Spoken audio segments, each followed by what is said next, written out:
Le titre de cette rencontre ici chaque année, c'est l'arbre de Noël.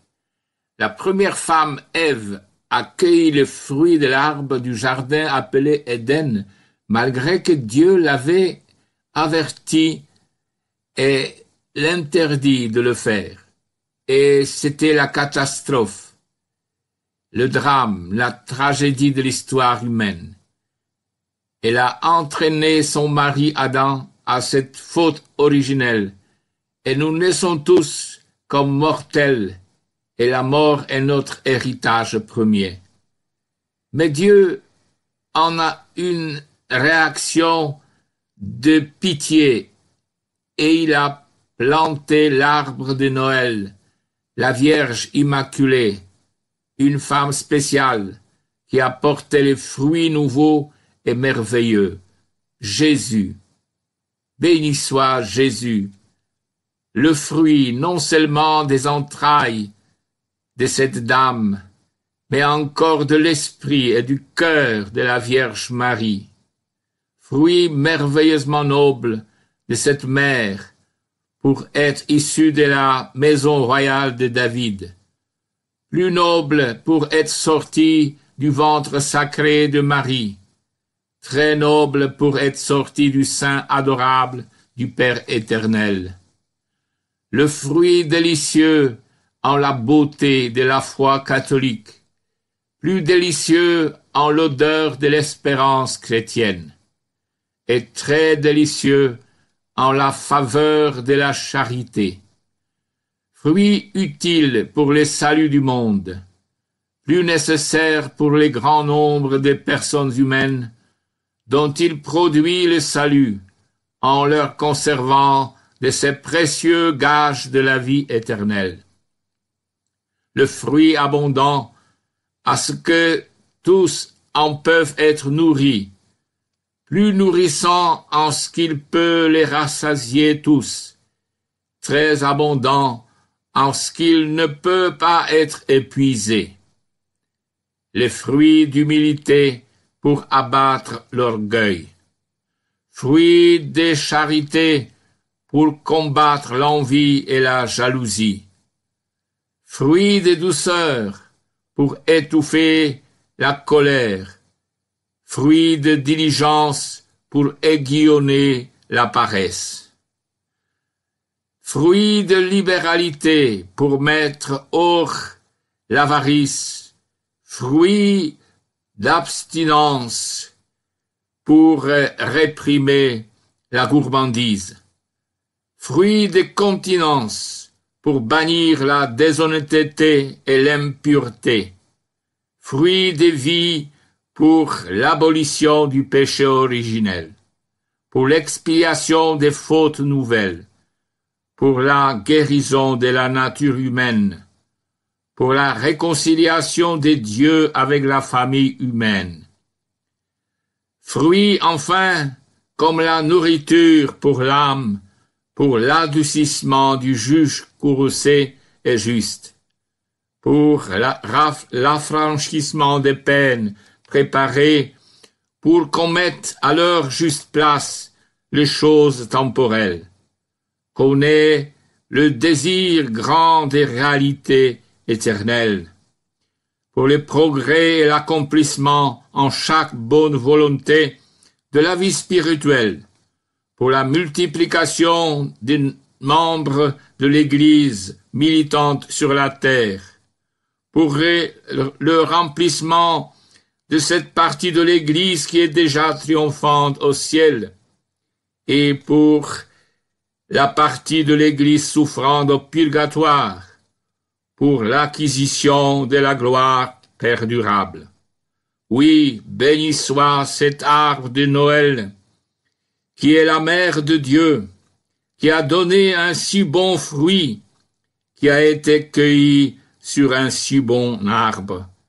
Béni soit Jésus, béni soit Marie. Amen.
Une nouvelle évangélisation, nouvelle en son ardeur, dans sa méthode. Je rends grâce et je remercie le Père Boulad de 84 ans qui m'a, à travers lui, donné l'idée de user les moyens modernes pour faire connaître la parole de Dieu dans le monde entier. Et puis nouvelle dans son expression. Pourquoi ? Pourquoi cette nouvelle évangélisation de Saint Jean-Paul II ? Déjà, il y a des dizaines d'années, plus, oui, aux alentours de l'an 2000, parce que le monde a besoin de voir la gloire de Dieu. Le monde a besoin de voir que le Christ est Seigneur. Le monde a besoin d'hommes et de femmes qui vraiment manifestent aux autres la beauté du Christ. Et ça, c'est notre mission. Une étoile est venue dans notre vie puisque vous êtes ici. Il y a eu quelque chose, sinon vous ne seriez pas là. C'est un don immense de Dieu d'être dans l'Église et de célébrer la gloire de Dieu, l'Eucharistie, la parole, la vie fraternelle, de nous dire bonjour, de nous dire comment ça va, comment as-tu passé cette semaine, tu veux que je prie pour toi, comment vont tes enfants, comment va ta famille. Nous sommes vraiment la famille de Dieu parce que nous avons vu sa gloire. Nous avons vu dans l'enfant de Bethléem la plénitude de la divinité, dit saint Paul. Alors, nous devons revivre avec ce cœur enflammé, disait encore Jean-Paul II, tout ce que Dieu nous a donné. Il y a une image qui m'est venue cette semaine, et elle est pour nous. C'est l'image du Titanic. Vous connaissez l'histoire. Le Titanic ne pouvait plus changer de direction. Il allait tout droit. Et il allait fracasser contre ce rocher, contre cet iceberg. Et c'est ce qui s'est passé. Et des milliers sont morts. Mais ça ne s'est pas passé comme ça. Ça a été dur. Il y avait des milliers de gens qui se noyaient dans l'eau et des chaloupes qui étaient remplies à moitié, qui avaient quelques sauvés à l'intérieur. Certains, vous savez, ont voulu revenir vers les gens qui se noyaient. Mais les gens de première classe qui étaient dans les chaloupes râlaient. Ils n'étaient pas contents. Ça les dérangeait. Ça les dérangeait. Ils préféraient les laisser, ils voulaient partir, ils avaient froid, ils n'étaient pas bien. Et quand les autres sont montés, on a réussi à en sauver encore quelques-uns sur les 1000 qui étaient dans l'eau froide et qui se noyaient. Eh bien, ils ont vraiment manifesté du désagrément. C'est l'histoire de l'Église un peu aujourd'hui. Nous, on est au chaud, on a tout. Je vous disais ce matin, au commencement de la messe, que dehors, les gens meurent. Ils se noient. Ils sont sous l'emprise du mal qui se manifeste de multiples formes. Et nous avons la gloire de Dieu que nous manifestons aujourd'hui à travers notre liturgie. Nous avons la gloire de Dieu, nous sommes vraiment inondés par cette gloire, par le fait même de rentrer à l'église, de chanter, de louer, de prier, d'écouter la parole de Dieu, de recevoir le corps et le sang du Christ. Qu'est-ce que nous faisons pour ceux qui sont dehors? Cette gloire, si nous ne la donnons pas aux autres, elle pourrit en nous, mes amis. C'est comme des eaux stagnantes. Les eaux stagnantes, vous savez, s'il n'y a pas ce courant qui passe, qui nettoie, s'il n'y a pas une arrivée d'eau fraîche, ce sont des étangs et ça pue, ça sent mauvais. La grâce doit couler en nous. Et elle coule quand nous la donnons aux autres, sinon on tombe dans ce qui sent mauvais, c'est-à-dire le pharisaïsme et surtout le cléricalisme, c'est-à-dire on vit sa petite foi, on va juste à la messe pour nous, pour être consolés, on est consommateurs et on meurt. Et les gens qui sont dehors sont encore bien meilleurs que nous. C'est le bon samaritain. Ils sont meilleurs que nous parce qu'eux, ils vont peut-être pas à la messe le dimanche. Mais s'il y a quelqu'un qui a besoin, il y en a qui ont une loyauté, qui ont une conscience et ils vont se mettre en quatre pour les aider. Voyez, c'est pas un signe d'aller à la messe, c'est pas un signe d'être meilleur que les autres. Et ça, il faut le savoir. Les gens ont besoin de nous. Et nous, si on n'y va pas, nous qui allons à la messe et qui ne voulons pas rentrer dans cette nouvelle évangélisation, et je parle pour beaucoup dans le monde entier, parce que c'est comme ça. Aujourd'hui, nouvelle dans son ardeur, amoureux du Christ, disait Benoît XVI, et missionnaire. Eh bien, nous sommes encore plus chargés d'une faute. Non-assistance à personne en danger. Non-assistance à personne en danger.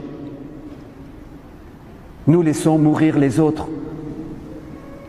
La nouvelle évangélisation, dans son ardeur, c'est former des disciples missionnaires comme le diocèse, aujourd'hui, nous le propose à la fin de son synode. Qui c'est ici qui veut être formé à être un vrai disciple missionnaire? C'est-à-dire, c'est une formation. C'est-à-dire, il faut d'abord apprendre, rencontrer le Christ et prendre les moyens d'avoir une rencontre vivante avec Jésus. Après, il faut rentrer dans l'école du disciple, il faut se former avec la parole de Dieu. Après, il faut vivre une petite frate et commencer à aller dire aux autres, aux voisins, au supermarché, ici, à droite, à gauche, Jésus est vivant, il t'aime, donner une image, donner une médaille, donner un chapelet. Il faut parler de Dieu. Il faut faire connaître aux autres notre enthousiasme pour le Seigneur, disent aussi les papes.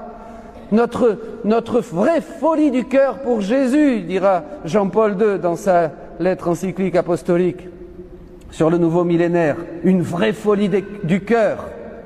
C'est ça qu'il faut faire connaître aux gens. La gloire qui nous habite comme temple du Saint-Esprit. Est-ce que vous voulez? Moi, depuis que je suis ici, souvent, j'ai reçu des courriers, j'ai reçu beaucoup de choses, et il y a des gens, et je me souviens de même, c'est pas ici, mais qui me disaient, ah mais vous savez, mon père, moi, je suis pas si pratiquant. Je suis pas si pratiquant. Ça voulait dire, laissez-moi tranquille, je veux pas plus.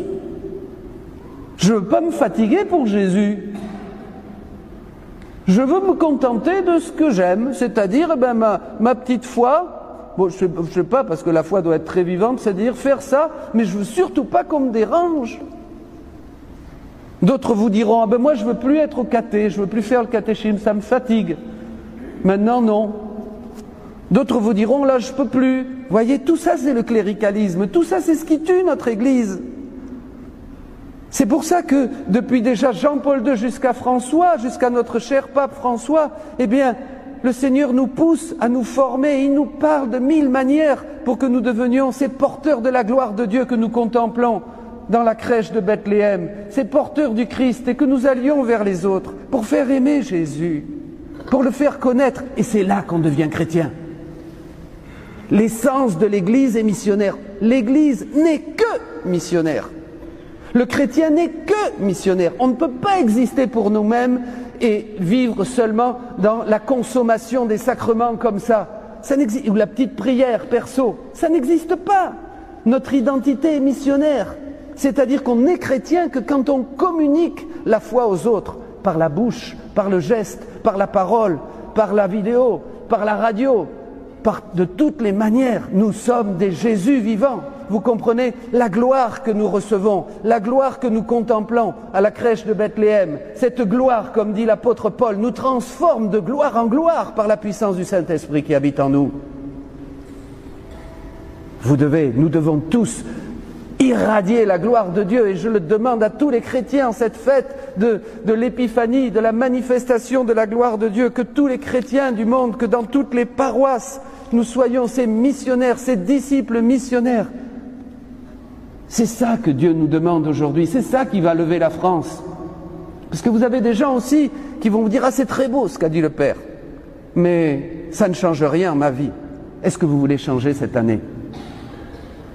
Est-ce que toutes les paroisses vont aller voir leur curé pour l'aider? Vous savez, nous les curés, on est pauvres, on est fatigués, on est faibles. On a besoin de vous. On a besoin de gens qui nous boostent, qui nous disent « Je suis avec toi. Je veux évangéliser. Qu'est-ce que je peux faire pour aller sauver ceux qui se noient?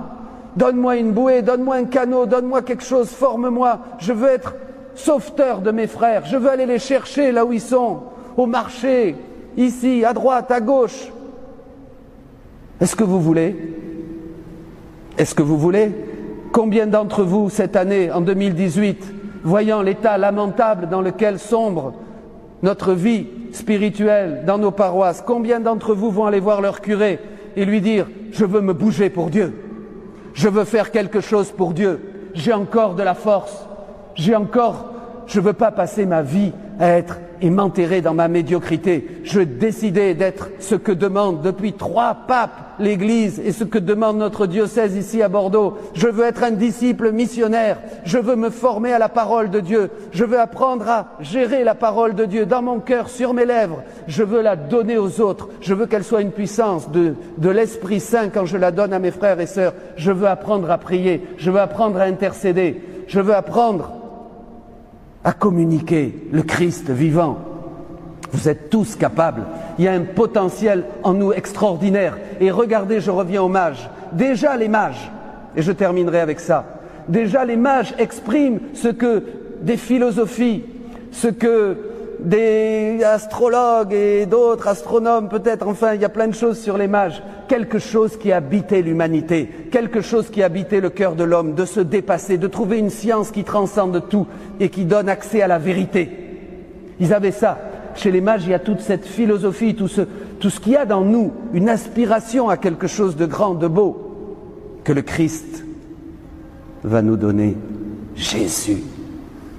C'est Jésus qui va être la plénitude de la divinité. Après avoir parlé, même par les prophètes, comme dit l'Épître aux Hébreux, de multiples manières, dans les temps qui sont les derniers, Dieu nous parla par le Fils. Le resplendissement de sa substance. Nous l'avons, ce Fils. Donc les mages qui se mettent en route, guidés par l'étoile, c'est toute l'humanité qui est à la recherche du Christ Sauveur. C'est tous ces gens qui ne connaissent même pas Jésus, qui recherchent à travers tout un tas de doctrines, de philosophies, de yoga, de tai chi, de reiki, de machin, et des qui, et des qui, et des kiki. Il y en a partout. Ils cherchent, ils sont paumés. Je vous parlais même de nos frères musulmans qui sont paumés. Ils attendent une parole des chrétiens. Ils attendent quoi? La gloire de Dieu. La gloire de Dieu qui est en nous, qui est sur nous, que nous avons nous, puisque nous avons la vérité. L'évangile, et seule la vérité de l'évangile, dira Jésus, peut rendre libre l'homme. Combien de vous cette année vont aller voir leur curé et lui dire, je veux travailler, j'ai compris, pour moi vivre c'est le Christ. Et ma vie dans la chair, je la vivrai dans la foi au Fils de Dieu qui m'a aimé, qui s'est livré pour moi. Vous savez, vous serez heureux si vous faites ça. Il n'y a pas de plus grand bonheur que de donner le Christ aux autres. Il n'y a pas de joie plus grande. Quand vous commencez à partager Jésus aux autres, c'est l'Esprit Saint qui vous visite. C'est le bonheur, c'est du pur bonheur. Il n'y a que du bonheur, il n'y a que de la paix. Nos petits soucis, nos petites tranquillités, eh bien tout ça, ça fout le camp. On devient heureux. C'est la vie et la vie abondante que Jésus a promis dans Jean 10, 10. Je vous donnerai la vie et la vie en abondante. Et vous allez voir que vous allez guérir, mes frères. Vous allez guérir de tout un tas de trucs, de tristesse, d'une vie maussade, d'insomnie même des maladies psychosomatiques et tout un tas de trucs, ça dégage quand on donne sa vie à Dieu. Ça fout le camp, parce que le Christ nous aime et il se charge de nous. Et quand on cherche le royaume de Dieu, le reste vient par surcroît. C'est-à-dire que le Seigneur se charge de votre santé, de votre compte en banque, de vos enfants, de vos soucis, de vos problèmes. On arrête de chouniquer, Dieu est Dieu, et il nous bénit. C'est ce qu'on appelle une vie bénie dans le Seigneur, vous comprenez? Il n'y a qu'une chose à faire, et je termine encore avec les mages. Donnez tout.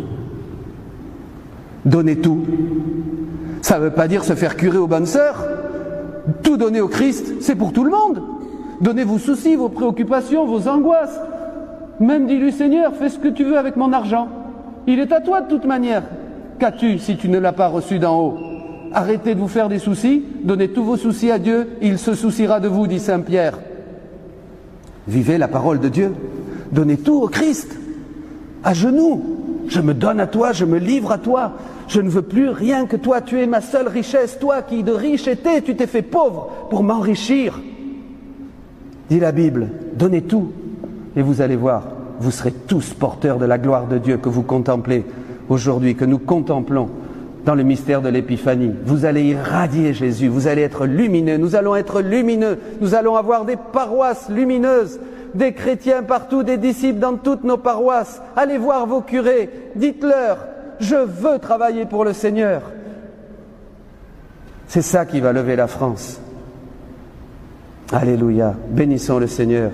Et je prie, priez avec moi mes amis, je prie pour toutes les paroisses de France, pour notre pays, pour notre nation, pour que cette nouvelle Pentecôte, demandez-le avec moi dans votre cœur aujourd'hui, que cette nouvelle Pentecôte descende sur la France, dans les paroisses, dans les mouvements, dans les écoles, renouvelle le personnel, renouvelle les gens qui ont donné leur vie au Seigneur, renouvelle nos monastères, renouvelle les congrégations, renouvelle notre diocèse, tous les diocèses, renouvelle nos prêtres. Bénissons Dieu pour le don qu'il nous a fait de tous les prêtres. Accueillons-les, aimons-les, soutenons-les, tous, prions pour eux.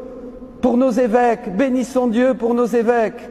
Demandons tous les jours pour chacun d'entre eux que nous soyons un corps uni, que descende l'Esprit sur notre France, que nos paroisses soient toutes renouvelées, que naissent des jeunes, des couples, des célibataires, des disciples missionnaires, des hommes et des femmes qui ont fait du Christ leur trésor, qui ont découvert ce trésor caché dans le champ de leur cœur et qui ont tout vendu pour le prendre, pour le faire leur et le donner aux autres.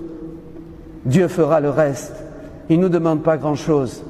Quand il y a cette adoration, le don de notre myrrhe, de notre encens, de notre or, de toutes nos facultés, de tout ce que nous avons, et c'est peu de choses, ce sont les 5 pains et les 3 poissons. Quand on donne tout à Dieu, lui il fait tout. Sa puissance vient sur nous. Et notre ministère, comme dit l'apôtre, n'est plus un blablabla, mais c'est une manifestation d'esprit et de puissance. Faites-le. Tu dois faire ce que personne ne fera si tu ne le fais pas. Chacun d'entre vous a une mission, chacun d'entre vous a un appel. Si tu ne le fais pas dans cette vie qui t'est donnée, personne ne le fera. Pourquoi? Chacun a une place, chacun a un temps de vie, chacun est unique, chacun est éternel. La manifestation de la gloire de Dieu aujourd'hui, mes frères, que nous célébrons, eh bien, c'est pas pour la conserver, c'est pour la donner aux autres. Et dernière bonne nouvelle, si vous la donnez, elle se multipliera dans vos vies, autour de vous, partout, sur terre et dans le ciel et dans l'éternité. Et quand vous arriverez au ciel, eh bien, vous recevrez la seule chose qui vous a permis de recevoir le paradis. C'est quoi? Je me souviens de cette religieuse qui me disait ça. Les âmes que par ton témoignage, ton sacrifice, ton travail de disciple missionnaire, tu as permis d'entrer dans la paix de Dieu. Même si c'est un bon larron, au dernier moment, dites-lui, Jésus t'aime, le paradis t'attend. Donnez cette gloire à tous vos frères. C'est votre mission. Amen.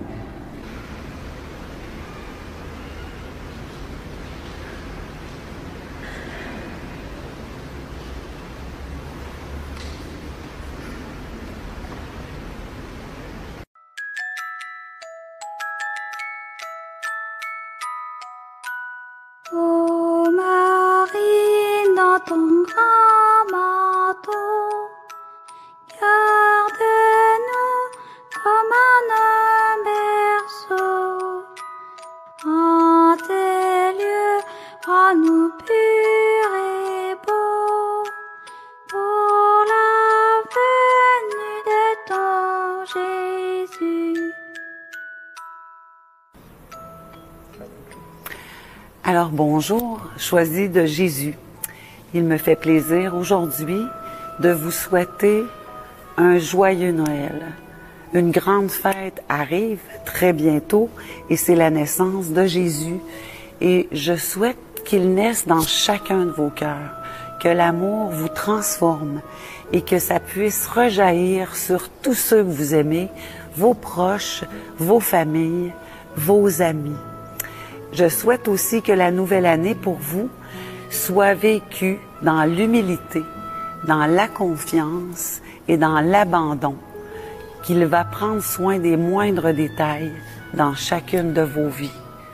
Alors sur ce, passez vraiment de belles fêtes avec tous ceux que vous aimez.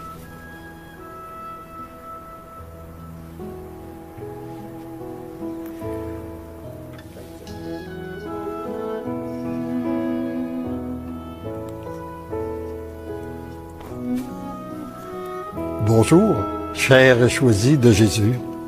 Je viens d'allumer un lampion à vos intentions, afin que tous vous puissiez passer un joyeux Noël et une heureuse et sainte année.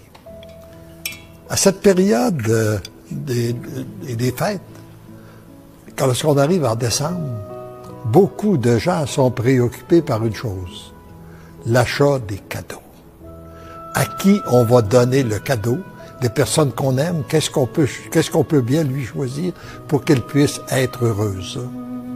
Mais n'oublions pas que la fête de Noël, ce n'est pas notre fête à nous, mais c'est celle de Jésus. C'est Jésus qui s'est incarné. Et par son incarnation, lui, il nous a donné le plus beau, le plus grand, le plus important des cadeaux, par ce qu'il a apporté, par ses enseignements, par sa présence avec nous depuis 2000 ans. C'est le cadeau que nous n'avons jamais fini de déballer. Et plus nous le déballons, plus il est important, plus il est beau, et ça nous permet même d'en découvrir d'autres. J'aimerais attirer votre attention sur un des cadeaux importants que Jésus nous a laissés lorsqu'il est venu sur cette terre, celui du Notre Père. Et dans la prière du Notre Père, il nous a fait dire que ton règne vienne, que ta volonté soit faite sur la terre comme au ciel. Son règne est sûrement un règne d'amour. Sa volonté, c'est que l'amour règne sur la terre comme au ciel. Je me suis souvent interrogé, puis je m'interroge encore. Comment il se fait qu'après 2000 ans, alors que nous avons été certainement des milliards de personnes sur la terre à réciter cette prière, et qu'elle ne s'est pas réalisée encore? Et ma réflexion, ce que je comprends, c'est peut-être que nous vous aimerions qu'elle se réalise chez les autres, et nous avons oublié que c'était par nous qu'il devait passer. C'est nous qui avons besoin d'être transformés par sa présence. C'est nous qui devions mourir à notre orgueil pour devenir plus petits, plus humbles, et enfin que nous puissions nous laisser transformer par son amour, pour que son amour soit tellement présent en nous qu'après, qu'elle passe à travers nous pour rejoindre les autres. Alors voilà le vœu que je formule pour chacun de vous, afin qu'au cours de cette nouvelle année, de l'année 2020, soit réellement l'année où nous puissions commencer à vivre cette belle prière que Jésus nous a enseignée, que son règne vienne, que sa volonté soit faite. Et à chacun et chacune de vous, je dis joyeux Noël, heureuse et sainte année 2020.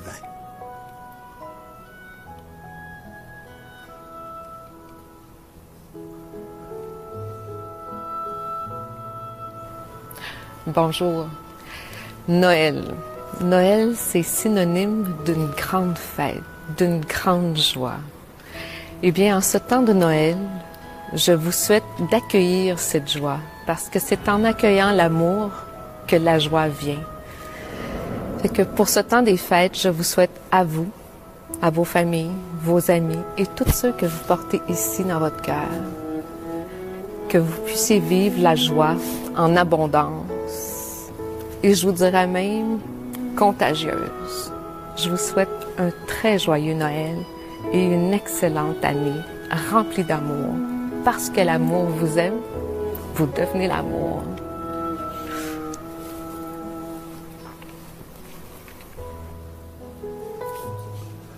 Demandons à Jésus que par cette petite lumière, que nous soyons tous transformés et que nous devenions tous des lumières à travers le monde de ténèbres que nous vivons.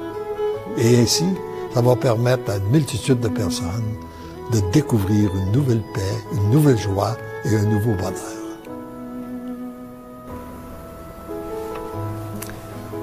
Bonjour, cher Choisi de Jésus. Nous sommes à la veille, pour nous en tout cas, à la veille des fêtes de Noël. Et puis, j'aimerais en profiter pour vous inviter à fixer votre regard sur l'enfant de la crèche. Comme vous voyez, il n'est pas encore là, il n'est pas encore né pour nous, mais je vous invite à fixer votre regard sur l'enfant de la crèche et à prendre quelques moments pendant ces fêtes, pendant ces activités que vous aurez pendant Noël, pour vous recentrer sur Jésus, pour faire en sorte qu'il naisse, pas seulement dans la crèche, mais dans vos cœurs aussi, et que pendant toute cette nouvelle année, qu'il puisse vous accompagner et puis être tout près de vous, et puis que vous puissiez vous réfugier aussi en lui. Donc, je vous souhaite tout cela et je vous dis aussi un joyeux Noël et une très sainte année 2020. À bientôt.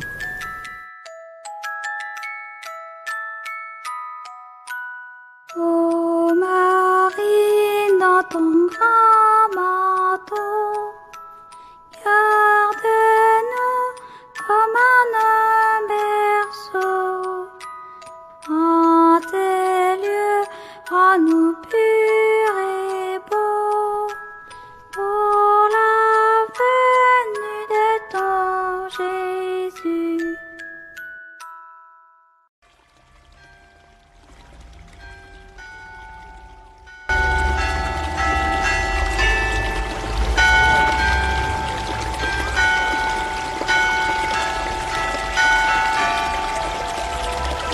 Le message de la grotte. Parmi les mystères lumineux, les mystères joyeux que nous venons de méditer, nous avons médité sur la nativité de Jésus, ce que nous avons célébré il y a quelques jours. Or, nous dit l'Évangile, la nuit de la nativité, des bergers veillaient dans la nuit. Et voici qu'un ange du Seigneur leur apparut et leur dit, « N'ayez pas peur, ne craignez pas. Je vous annonce une grande joie, une bonne nouvelle pour le monde entier.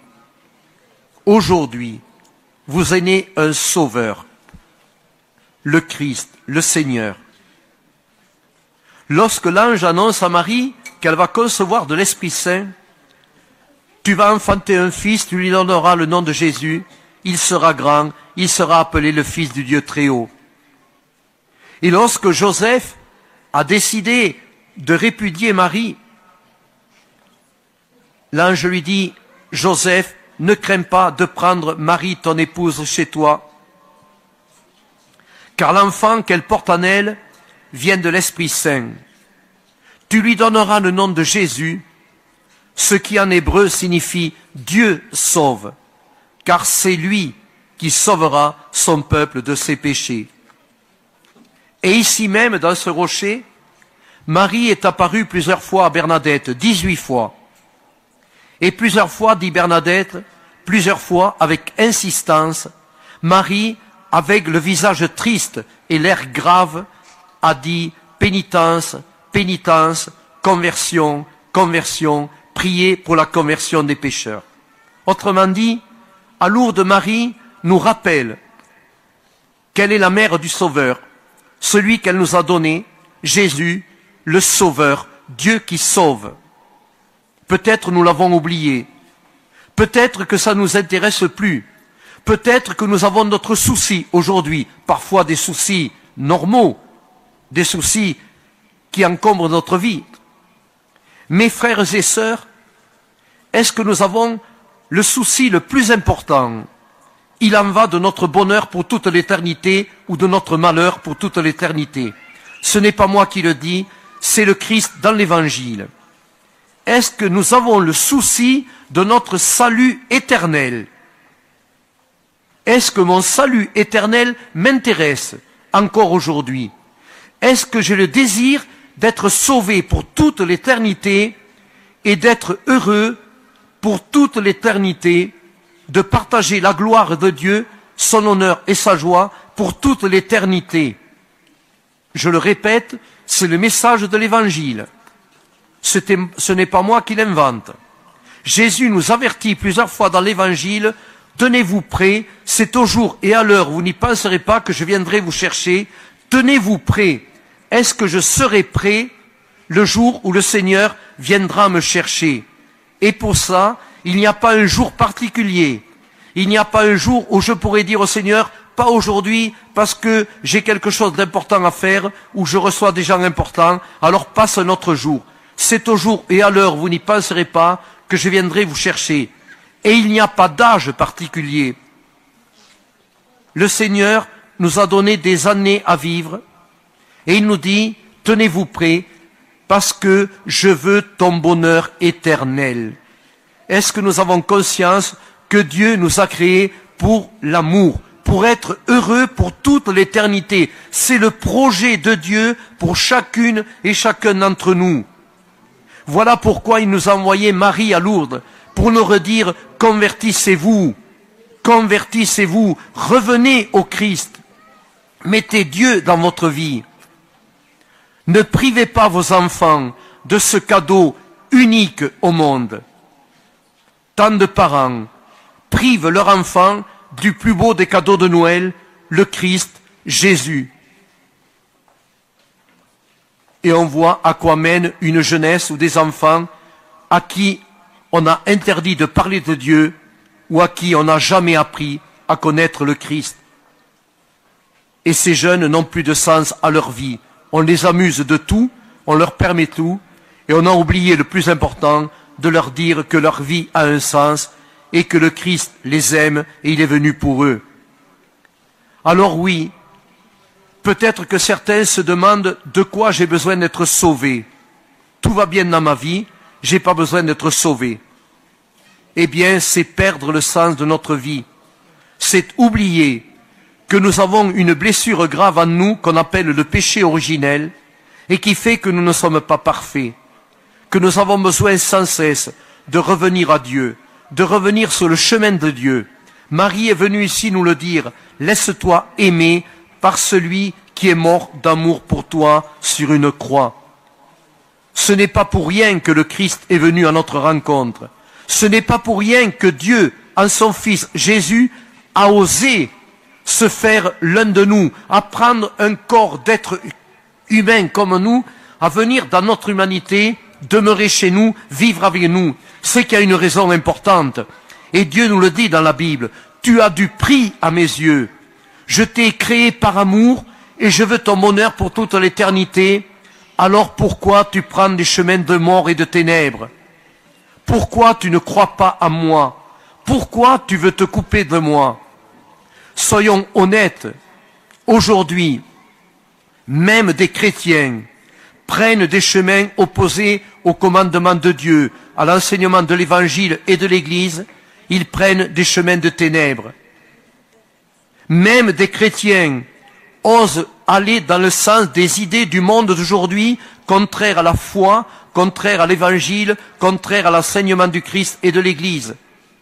Ils se laissent fourvoyer, comme dit Saint Paul et Saint Pierre, par des faux prophètes, des gens qui sont des menteurs et qui veulent les arracher à l'amour de Dieu, à son bonheur et au salut éternel.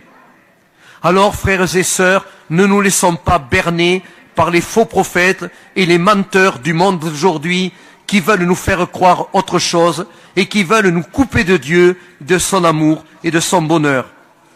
Il en va de notre bonheur éternel. C'est le cadeau que Marie nous a fait le jour de Noël. Elle nous a apporté le salut. Est-ce que nous allons renier le Christ? Est-ce que nous allons rejeter ce cadeau de Noël parce qu'il ne me plaît pas ou parce qu'il est exigeant? Le chemin du salut, le chemin du bonheur est exigeant. Il passe par le chemin de la croix. Le Christ nous l'a montré le premier. Et il nous l'a dit, ce sont ceux qui resteront fidèles jusqu'au bout qui auront la joie de partager mon bonheur dans le royaume de Dieu pour toute l'éternité.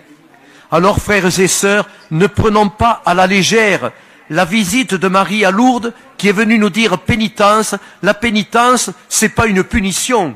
La pénitence, c'est le combat du chrétien tout le reste de sa vie.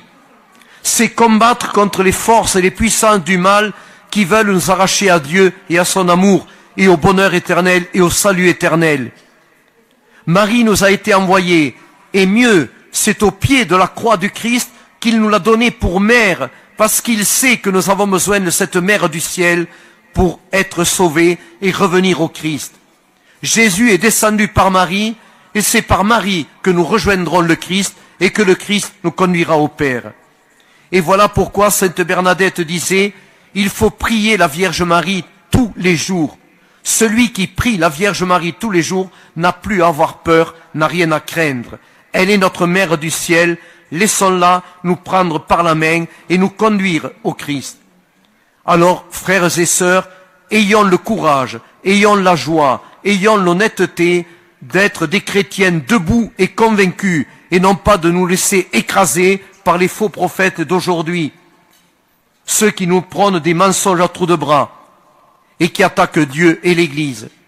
Soyons des chrétiens debout et courageux. Ayons le courage de défendre notre foi chrétienne. Trop de chrétiens se sont affadis. Et Jésus le dit dans l'Évangile. Vous êtes le sel de la terre, vous chrétiens. Et si le sel s'affadit, on le jette dehors et on le piétine.